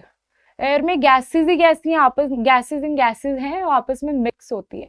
बेटा कभी कभी थोड़ा सा फंबल हो जाता है। नेक्स्ट चलते हैं सस्पेंशन में। सस्पेंशन क्या है, suspension is a heterogeneous mixture. Heterogeneous mixture मतलब कि यहाँ पे नॉन यूनिफॉर्म होती है, मतलब बिखरे बिखरे से आते हैं बच्चे, यहाँ पे यूनिफॉर्मिटी नहीं होती स्कूल में ऐसे पूरा कि हाँ यही टी शर्ट टाई ऐसे लगी होनी चाहिए। ठीक है, प्रॉपर आप जाते हो, और जब ट्यूशंस पे जाते हो या कभी बर्थडे पार्टीज पे जाते हो या घूमने जाते हो, ट्रिप्स पे जाते हो, तो वहां पे आपको यूनिफॉर्मिटी थोड़ी ना देखते हो, वहां पे आप नॉन यूनिफॉर्म बन के चलते हो। तो वही क्या है, हमारे पास सस्पेंशन है जो हेट्रोजीनियस मिक्सचर होता है, in which small particles of sugar are spread throughout a liquid without dissolving in it. तो यहाँ पे क्या है कि हेट्रोजीनियस मिक्सचर वो होता है जिसमें छोटे छोटे छोटे छोटे पार्टिकल्स जो हैं वो थ्रू आउट स्प्रेड नहीं होते, डिसॉल्व हम करने की कोशिश करते हैं फिर भी नहीं होते। जैसे आप मिट्टी को लो, उसको पानी में घोल दो, घोलते जाओ घोलते जाओ घोलते जाओ घोलते जाओ, 2 मिनट बाद फिर से नीचे से सेटल डाउन हो जाएगी। मिक्स कर जितना मर्जी कोशिश करो, मतलब कुछ लोग ऐसे होते हैं आप उनके साथ जितनी मर्जी बॉन्डिंग बनाने की कोशिश कर लो, बेटा वो नहीं मानने वाले, उनको नहीं आपसे दोस्ती करनी, वो नहीं करेंगे जितनी मर्जी कोशिश कर लो। तो वही होती है सैंड और पानी का, जितना मर्जी दोस्ती करवाने की कोशिश कर लो कोई बात नहीं बनने वाली। Solution of chalk powder in water, chalk को आप चौक एक ले आना, उसका पाउडर बना देना, पानी में मिक्स करके देख लेना, नहीं होगा मिक्स, है ना। तो ये क्या है हमारे पास सस्पेंशन होते हैं, इसको क्या बोलते हैं सस्पेंशन। तो एग्जाम्पल इंस्टेड ऑफ याद रखना, डेफिनेशंस को याद रखने से क्या बेटर क्या रहता है आपके लिए, एग्जाम्पल को याद रखो। एग्जाम्पल क्योंकि आपने डेली लाइफ में ये देखी हुई है। ट्रू सोल्यूशन को दिमाग में क्या रखना है, शुगर सोल्यूशन की बात हो रही है मैम, मजा आ जाएगा, ठीक है। उसके बाद क्या हो जाएगा, सारी चीजें आपको पता ही लग जाएंगी कि भाई वो तो मेरे को नजर ही नहीं आते उसके पार्टिकल्स, तो प्रॉपर्टीज अपने आप लिख दोगे आप, ठीक है। दूसरी चीज है सस्पेंशन, तो दिमाग में क्या याद रखना है, सॉइल को पानी में डालना है तो उसकी सारी प्रॉपर्टीज आपको लिख देनी है। तो आपको दिमाग में डेफिनेशन की बजाय क्या रखना है, एग्जाम्पल रखनी है ताकि प्रॉपर्टीज याद रखने में प्रॉब्लम ना हो। Suspension is the heterogeneous mixture, heterogeneous soil और पानी का हेट्रोजीनियस होता है। Can be seen by naked आई, बिल्कुल दिखते हैं उसके particles. Solute particles can be separated, आप फिल्टर पेपर लोगे, सॉइल एंड पानी का मिक्सचर उसके बीच में डालोगे, सॉइल अलग हो जाएगी, नीचे पानी चला जाएगा, सॉइल फिल्टर पेपर पे आ जाएगी। This solute particles settle down and solution is unstable, solute particles जो है वो सेटल डाउन हो जाते, 2 मिनट भी नहीं लगते उनको सेटल डाउन होने में, ठीक है। The particles scatter a beam of light, बेटा यहाँ पे क्योंकि पार्टिकल का साइज जो है वो कितना हो चुका है, इट इज लार्जर देन, वो कहाँ लेस देन 1 नैनोमीटर थी, ये लार्जर देन 100 नैनोमीटर है, तो इसके कंपैरेटिव इसका साइज क्या है, बढ़ चुका है।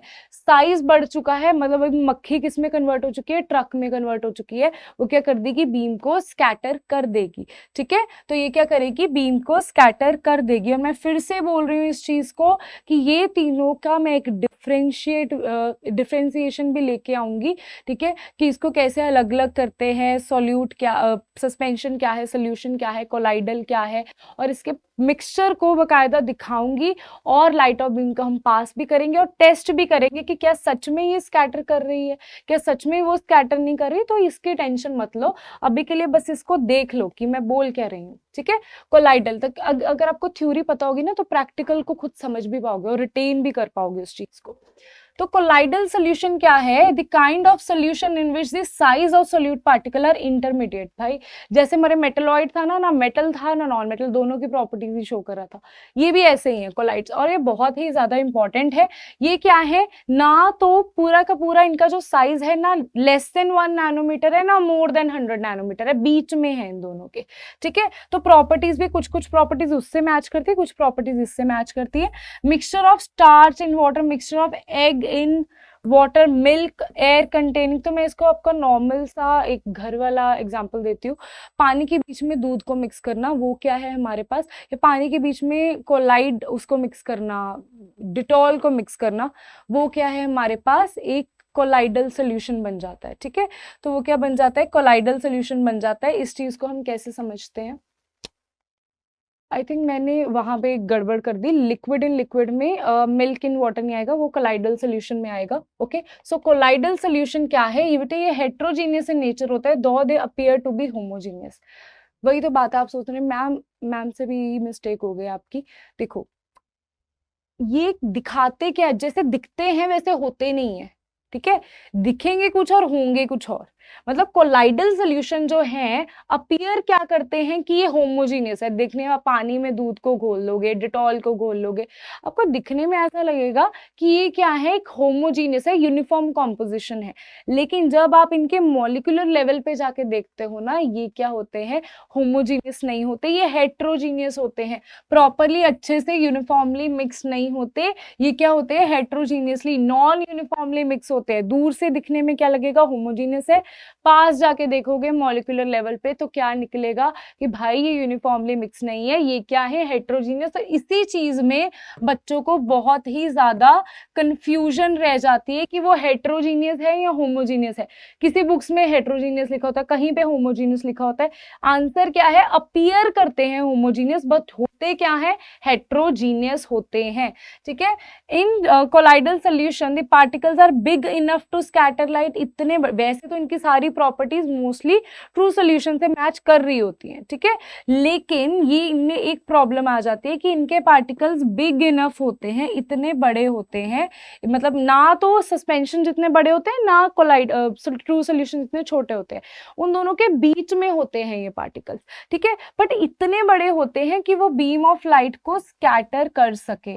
ठीक है, बीम ऑफ लाइट को स्कैटर कर सके, आपकी कार को नुकसान पहुंचा सके, इतने बड़े होते हैं ये। ओके, सो नेक्स्ट इज हमारे पास आता है प्रॉपर्टीज ऑफ कोलाइडल सोल्यूशन। क्या है, colloidal solution are heterogeneous mixture.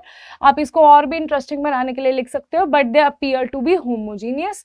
The particles can not be seen by naked eye, जैसे ट्रू सोल्यूशन था, नेकेड आई से हम उसे नहीं देख पा रहे थे। इनका जो साइज है वो सोल्यूशन एंड सस्पेंशन के बीच में लाई करता है। Solute particles can not be separated by filtration, जैसे ट्रू सोल्यूशन था सेपरेट नहीं हो पाते थे, ये भी बेचारे सेपरेट नहीं हो पाते। ठीक है, solute particles do not settle down, भाई ये भी सेटल डाउन नहीं होते, मिल्क को पानी में मिक्स करके नहीं सेटल डाउन हो पाएगा। And the solution is unstable, and the solution is stable. तो सोल्यूशन क्या है, स्टेबल रहता है, कुछ टाइम बाद भी, बहुत टाइम बाद भी स्टेबल रहता है। बस एक जगह पे ये ट्रू सोल्यूशन को फॉलो नहीं कर पाते, वही चीज बहुत ज्यादा इंपॉर्टेंट हो जाती है कि दे स्कैटर बीम ऑफ लाइट, क्योंकि उनके पार्टिकल्स इतने तो बड़े नहीं होते कि हम उनको देख पाए या उनको सेपरेट कर पाए या वो नीचे जाके बैठ जाए ग्रेविटी की वजह से, इतने नहीं होते वो छोटे, इतने नहीं होते बड़े, लेकिन वो इतने बड़े होते हैं कि वो बीम ऑफ लाइट को स्कैटर कर सके। और इसी चीज में बहुत ज्यादा कंफ्यूजन रहती है। पहला पॉइंट कि वो हेट्रोजीनियस होते हैं, दूसरा पॉइंट कि वो स्कैटर बीम ऑफ लाइट, इन दो चीजों में वो ट्रू सोल्यूशन से डिफर कर जाते हैं। तो इस चीज को ध्यान से देख लेना है, ठीक है।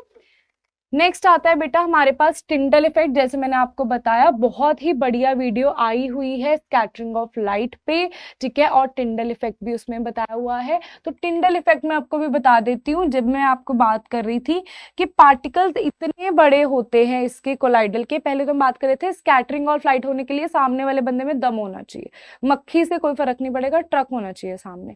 तो अभी हम कोलाइडल पार्टिकल्स की जब आप बात करते हैं ना, उसी चीज को हम क्या बोलते हैं, टिंडल इफेक्ट कहते हैं। जब एक बीम ऑफ लाइट, स्कैटरिंग की ही बात करें कि लाइट फैल जाएगी, अगर कहता वो बीम ऑफ लाइट एक कोलाइडल सोल्यूशन के बीच में से निकल रही है और वहां पे हमें पाथ विजिबल हो रहा है, मतलब उसने लाइट को स्कैटर किया है, इसका क्या मतलब है, and the path of light becomes visible, तो इसी चीज को हम क्या बोलते हैं कि वो टिंडल इफेक्ट शो कर रही है।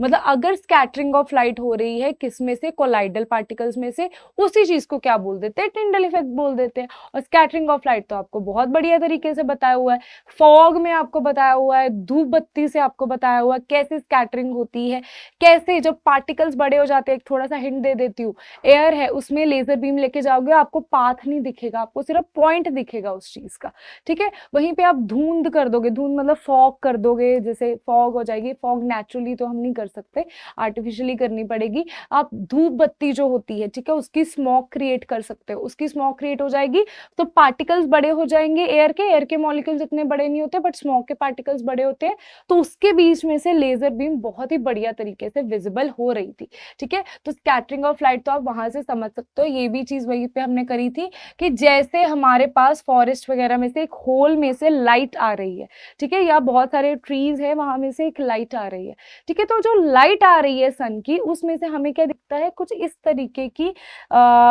विजिबिलिटी हमें आनी शुरू हो जाती है। व्हाट इज दिस, हमें रे ऑफ लाइट, जो बीम ऑफ लाइट आ रही है उसका पाथ विजिबल दिखना दिखना शुरू हो जाता है। रीजन क्या होता है? डस्ट पार्टिकल्स की वजह से हमें वो चीजें विजिबल होनी शुरू हो जाती है।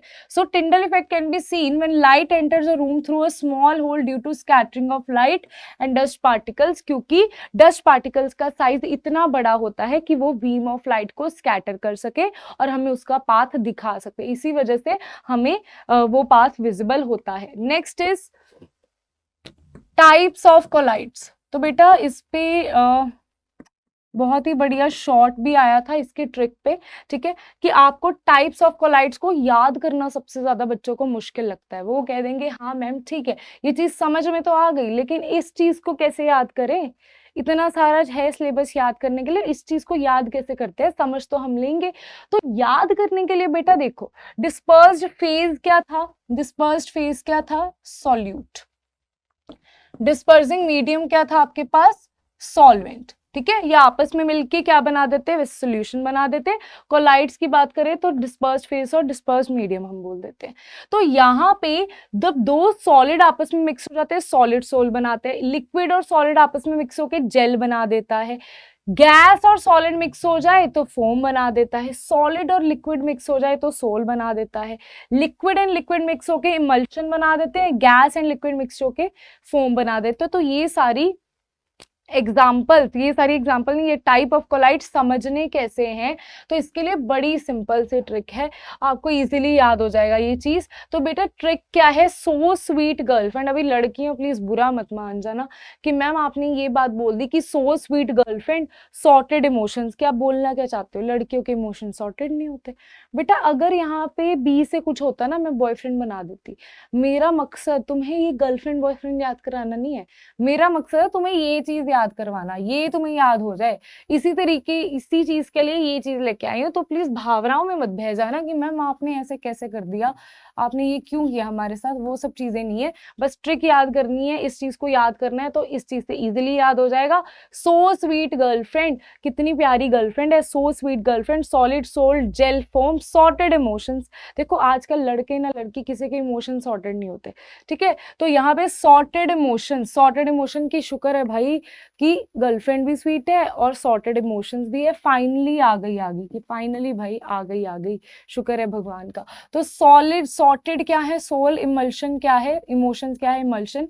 फाइनली फोम आ गई इज एरोसोल, एरोसोल, ठीक है। तो इस चीज में बहुत इजीली आपको याद हो जाएगा, so sweet girlfriend, sorted emotions, finally आ गई solid sol gel foam, sol emulsion foam, aerosol aerosol. देखो इस चीज को, इन दो चीजों को मैम गड़बड़, अगर ये चीज याद करने का तब फायदा अगर ये पता हो यहाँ पे डिस्पर्स्ड फेज क्या है और डिस्पर्सिंग मीडियम क्या है। अगर यही दो चीजें याद नहीं होगी, वो याद हो जाएगा, गड़बड़ कर दोगे वहां पे।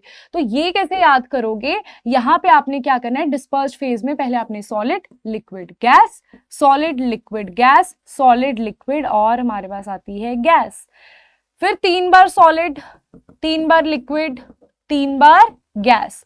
और जब दो गैसेस मिक्स होती हैं वो एयर होती है, और एयर क्या होती है? ट्रू सोल्यूशन होती है। तो वहां पे हमने नहीं जाना, उस चीज को हमने क्या कर देना है? खत्म कर देना है, राइट।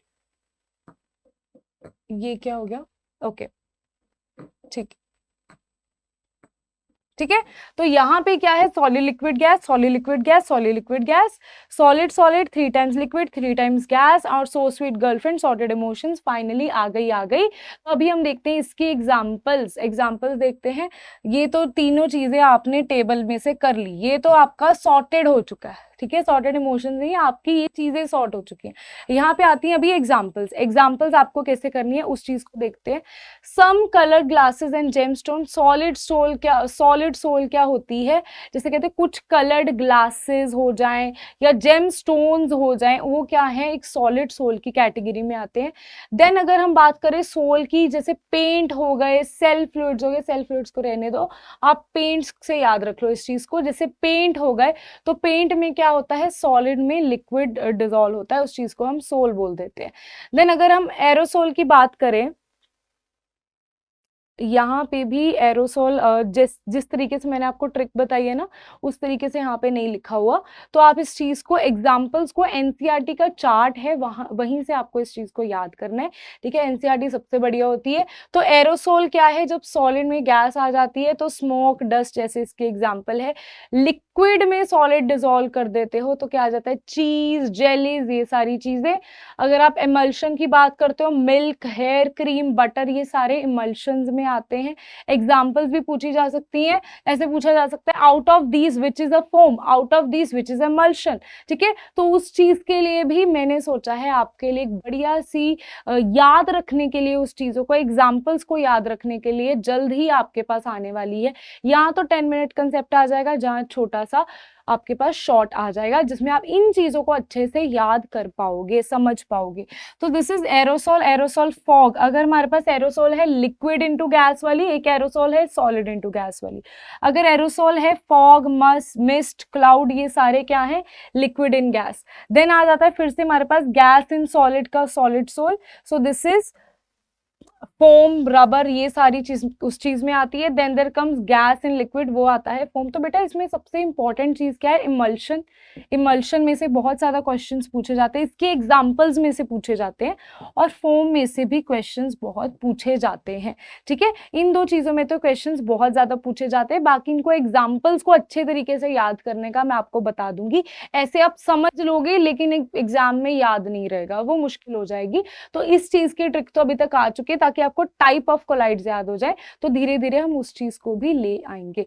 तो नेक्स्ट आता है आपके पास सैचुरेटेड सोल्यूशन। बस ये चैप्टर खत्म ही होने वाला है, दो छोटे छोटे से टॉपिक रह गए हैं। सैचुरेटेड सोल्यूशन क्या होता है, अनसैचुरेटेड सोल्यूशन क्या होता है। देखो हमारे पास अनसैचुरेटेड सोल्यूशन वो होता है, आपने पानी में चीनी मिक्स करी, ठीक है, मिक्स करते जा रहे हो, तो जब तक वो चीनी घुल रही है, ये पानी है, जब तक ये चीनी क्या हो रही है, डिसॉल्व हो रही है, तब तक क्या है, वो एक सैचुरेटेड अनसैचुरेटेड सोल्यूशन है। इस चीज को हमेशा बच्चे क्या कर जाते हैं, शफल कर जाते हैं।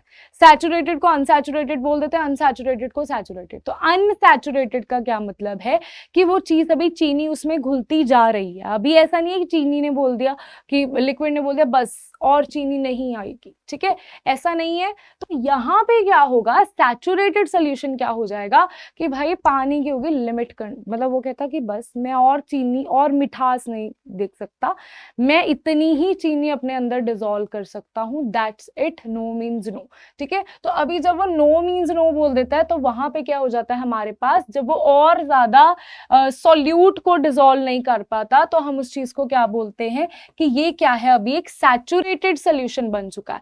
तो इस चीज में कंफ्यूज नहीं होना, सैचुरेटेड क्या होता है जब वो डिसॉल्व नहीं करेगा, और अनसैचुरेटेड क्या है कि भाई आ जाओ कोई बात नहीं डिसॉल्व कर लेंगे, ठीक है। तो अनसैचुरेटेड क्या है, ये तो स्वीट सा है, ये क्या है, अनसैचुरेटेड इज वेरी स्वीट, बहुत प्यारा है जो कह रहा है, कोई बात नहीं। तो सैचुरेटेड सोल्यूशन क्या कहता कि बस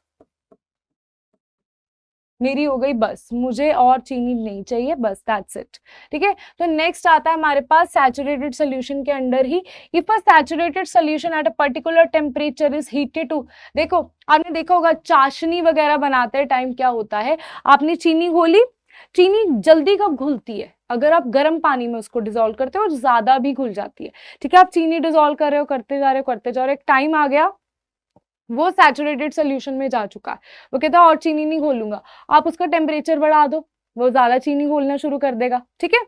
तो वही चीजें होंगी, उसी चीज को केमिस्ट्री के लैंग्वेज में क्या बोलते हैं, कि हाई टेम्परेचर कर दो तो वो चीज घुलनी शुरू हो जाएगी। अगर उस चीज को, अगर आपने चीनी घोल लिया है, उसको आप ठंडी करने के लिए साइड पे रख दो, कुछ टाइम के बाद क्या होगा, वो चीनी के पार्टिकल्स नीचे सेटल डाउन हो जाएंगे, क्योंकि टेम्परेचर कम होने पे क्या हो जाएगा, टेम्परेचर कम होने पे if a saturated solution available, उसको अगर हम कूल करते हैं लोअर टेम्परेचर पे, सम ऑफ द डिसॉल्व्ड सोल्यूट क्या हो जाते हैं, वो सॉलिड, वो क्रिस्टल की फॉर्म में बाहर निकल जाते हैं, सेटल डाउन हो जाते हैं। तो टेम्परेचर का ही खेल है, टेम्परेचर बढ़ा दोगे और भी ज्यादा घोल लेगा, और टेम्परेचर कम कर दोगे, जितना घोला था उसको भी बोल देगा कि भाई बस ये भी नहीं अब मुझसे सहा जा रहा, ठीक है, तो नेक्स्ट चलते हैं, नेक्स्ट टॉपिक आता है सॉल्युबिलिटी, बड़ा इंटरेस्टिंग टॉपिक है। The maximum amount of solute, maximum आप कितना डिसॉल्व करते हो, मतलब एक अनसैचुरेटेड सोल्यूशन था, वो डिसॉल्व करते जा रहा था, उसके भी एक लेवल है, ठीक है, उस चीज को हम क्या बोलते हैं, solubility. Maximum amount of solute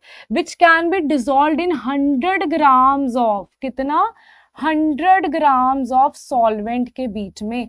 आपने पानी कितना लिया, 100 ग्राम ऑफ सॉल्वेंट लिया, उसके बीच में कितना मैक्सिमम सॉल्यूट डिसॉल्व हो सकता है, उसी चीज को हम क्या बोलते हैं, सॉल्युबिलिटी बोलते हैं। एट अ गिवन टेम्परेचर, मतलब बेटा टेम्परेचर तो आप शफल नहीं कर सकते, आपने देखा कि टेम्परेचर इंक्रीज या डिक्रीज करने से उसकी क्षमता चीनी डिसॉल्व करने की बदल जाती है, तो हमने एक टेम्परेचर फिक्स कर लेना है और उसी में हमने देखना है कि कितना ज्यादा से ज्यादा ये घोल सकता है, और कितना लेना है हमने, 100 ग्राम ऑफ सॉल्वेंट लेना है। जैसे कि अगर आपके पास ये एक रैंडम वैल्यूज है, अगर आपके पास 20 ग्राम्स ऑफ पोटाशियम परमैंगनेट है, डिसॉल्व्स इन 80 ग्राम, कहता तो 20 ग्राम किसमें डिसॉल्व हो जाता है, 80 ग्राम ऑफ किसमें, पोटाशियम परमैंगनेट में डिसॉल्व हो जाता है, KMnO4, this is symbol of potassium permanganate.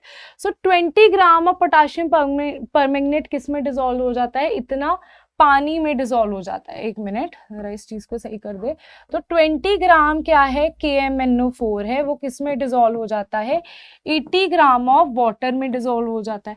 और हमने 80 ग्राम ऑफ नहीं देखना, हमने क्या देखना है, 100 ग्राम ऑफ वाटर देखना है।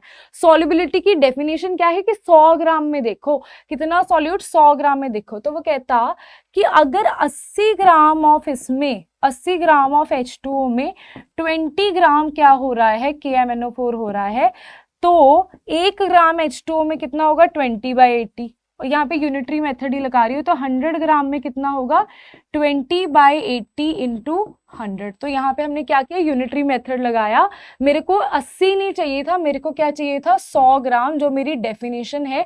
ये क्या है मेरा सॉल्वेंट, ये क्या है मेरा सॉल्वेंट, तो सॉल्वेंट कितना होना चाहिए, 100 ग्राम होना चाहिए। तो यहाँ पे 100 ग्राम करने के लिए मैंने इसको शफल कर लिया, 80 इधर ले, 20 इधर चला गया, तो 80 ग्राम ऑफ H2O में कितना, 20 ग्राम ऑफ KMnO4 जा रहा है, तो 1 ग्राम में कितना जाएगा, 20/80, तो 100 में कितना जाएगा, 20/80, और ये चला जाएगा 200/8। तो इसको कट करके आपके पास इसकी क्या आ जाएगी, सॉल्युबिलिटी आ जाएगी, कि इतनी सॉल्युबिलिटी है इस वाटर की to dissolve potassium permanganate at this given temperature, at a particular temperature, temperature बदला नहीं है। ओके, सो नेक्स्ट देखते हैं सॉलिड इन लिक्विड्स में कैसे सॉल्युबिलिटी डिपेंड करती है, कैसे सॉल्युबिलिटी। अभी 2 मिनट की पेशेंस रख लो, 5 मिनट भी नहीं रहेंगे, चैप्टर खत्म होने वाला है, ठीक है। तो सॉलिड इन लिक्विड्स की क्या बात है, increases on increasing the temperature, जैसे आप टेम्परेचर को बढ़ाते हैं, अगर आपने सॉलिड को डिसॉल्व किया है लिक्विड में तो क्या होगा, तो टेम्परेचर बढ़ाने से इसकी सॉल्युबिलिटी भी बढ़ जाएगी और टेम्परेचर घटाने से इसकी सॉल्युबिलिटी भी घट जाएगी, ठीक है। तो ये क्या है, ये क्या होता है हमारा, अगर हमने सॉलिड को लिक्विड में डिसॉल्व किया, मतलब अगर आप चीनी को डाल रहे हो लिक्विड में, सॉलिड इन लिक्विड है, टेम्परेचर इंक्रीज करोगे, चीनी जल्दी घुलनी शुरू हो जाती है, ठीक है।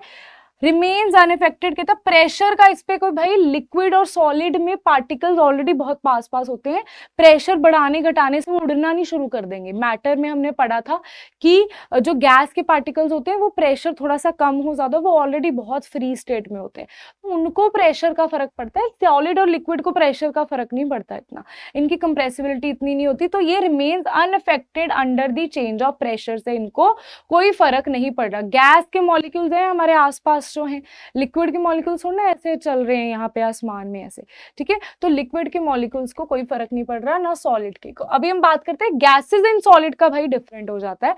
जैसे आपने किसी भी गैस को डिसॉल्व करके रखा हुआ है किसी लिक्विड में, ठीक है, जैसे कार्बन डाइऑक्साइड को हमने पानी में डिसॉल्व कर दिया, सोडा बन गया, कोक बन गया, तो इन चीजों में क्या होता है, ये डिक्रीज हो जाती है ऑन इंक्रीजिंग। यहाँ पे ऑपोजिट चीज है, जैसे ही हम टेम्परेचर बढ़ाएंगे, आप नीचे से टेम्परेचर दोगे उस चीज को, गैस क्या करना चाहिए, गैस करना चाहेगी डिक्रीज, गैस चाहेगी कि मैं तो उड़ जाऊं, मैं रुकना नहीं चाहती। ये जवानी दीवानी देखे, जैसे वहां पे रणबीर कपूर, मैं रुकना नहीं चाहता बस उड़ना चाहता हूँ, गैसेस का वही हिसाब है कि बस रुकना नहीं है, उड़ते जाना है। थोड़ा सा टेम्परेचर दोगे, आपने चीनी घोली उसमें टेम्परेचर दिया, वो ज़्यादा डिसॉल्व होनी शुरू हो गई, ज़्यादा घुलनी शुरू हो गई।